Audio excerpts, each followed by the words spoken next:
All right, welcome back. As you can see, we're here in the garage, not outside because it is really friggin' cold. It's not ideal, and it's like way too windy to be going out anyways, like even if I wanted to ride. So yeah. Anyways, here we are in the garage, as you can see. And today we're going to be going over the mod list on my 2020 Honda Grom stunt bike. So this bike I've had for probably nearly a year now. I've ridden it quite a bit. It'll probably be my most ridden bike come next season. So that's cool. That's cool. I'm excited to get back out and actually practice on this thing some more. Get down packed, my wheelies and stuff and other tricks. So we're gonna go over the mods that I've done to my Honda Grom. I've gone over some of this stuff in my build video, but this is just reviewing every single thing that I've done to it thus far. Without further ado, let's get to it. So right off the bat, you'll notice this isn't a stock Grom color. Whether you can see it now or not, you've seen it in videos probably. I've got red and blue. It was previously orange. I didn't like that it was orange. I bought it orange because, I didn't really care about the color at the time of, buying it, but I enjoyed actually changing it and making it more personal anyway. So it was about the journey, not the, not the destination, I guess, if you will. The second thing I want to talk about is the handlebars. I changed out the stock handlebars because for the longest time I was worried about bending my handlebars when, practicing and a lot. So I figured it'd probably be best to upgrade the handlebars so that they don't bend if I drop the bike, because I knew that was an issue with stock handlebars on the ground. So we did that and got that out of the way.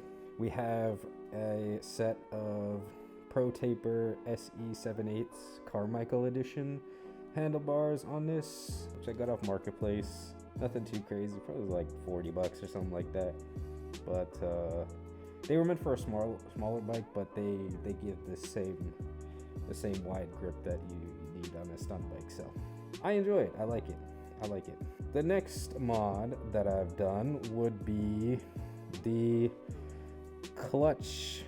So this is obviously not a stock clutch. This is the one finger clutch from Impact Tech. This one, honestly, it feels really good. I have no reference, to any other one finger clutches, but this being my first one, and I honestly like it. I like it a lot. I'll have to try out some other ones to compare it, but so far I do like this one. It feels really nice. Yeah, that's our one finger clutch. It helps with wheelies and such, and just, actually dumping it. But it's a good thing to have on our stunt bike. So yeah. Next will be our clutch bypass, since we're still on the clutch. That will be the clutch sensor bypass. So the wires that were connected to the clutch, the original one, we took and basically just spliced them together. So that gives us the ability to start the bike in gear if it is to turn off, and it basically just gets us back on our feet, on our wheels, just a little bit faster, so you don't have to get into neutral and find neutral to just start the bike. It's just a convenience thing. The next thing is the kill switch and starter button. So those two I originally didn't touch. Well, I modded the kill switch so that I couldn't accidentally hit it, so I just put a nail through it. That was my original mod, but I've since rerouted them to different switches. In a previous video, you can see that. But yeah, it's done. I did it. So it was just one of those things that I wanted to do to sort of give myself, I guess, peace of mind, or just like so that I could mess with the electricals just a little bit more, because it's fun. It is fun. The next mod, something I've done a while back, was the clutch springs. So most people will do the minimal thing of clutch springs. I did 60% stiffer clutch springs with no plate.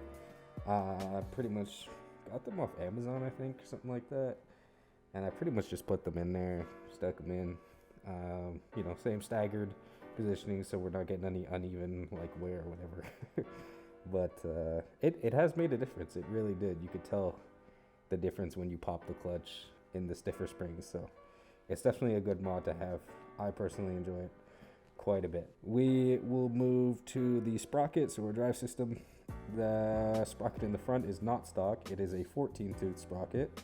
The stock sprocket is 15 tooth, and going down one in the front helps. I think a lot of people talk about it, at least having it, just that one little thing in terms of like a stunt bike or a stunt grom specifically. It helps a lot with just bringing it up. So I did that at first, and I definitely felt the difference. I immediately felt the difference when trying to like pop wheelies. It was crazy. So moving on to the other sprocket, probably can't see it here, but sprocket in the back is a 42 sprocket I got from, I believe, the Six Shop. I believe I bought it on the Six Shop. Yeah, it's a whole 42 sprocket. The stock is 34, I believe.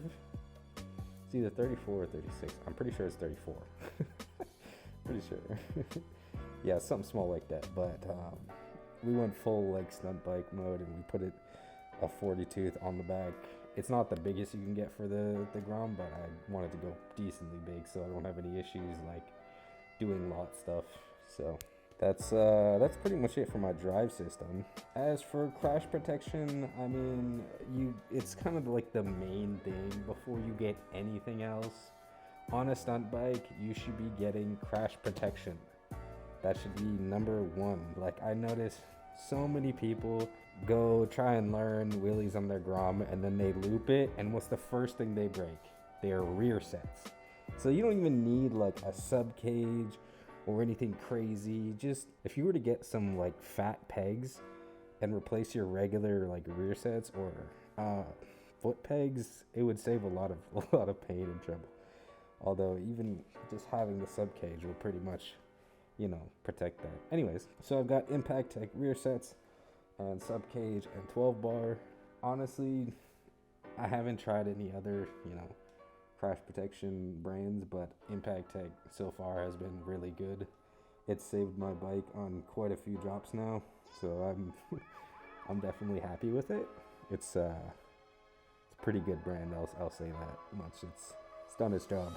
I will have to get some replacement pucks because I'm missing one on the left rear set. And as far as oil goes, I feel like this is kind of like I want to say is like, when it comes to like this topic for me, there's three groups.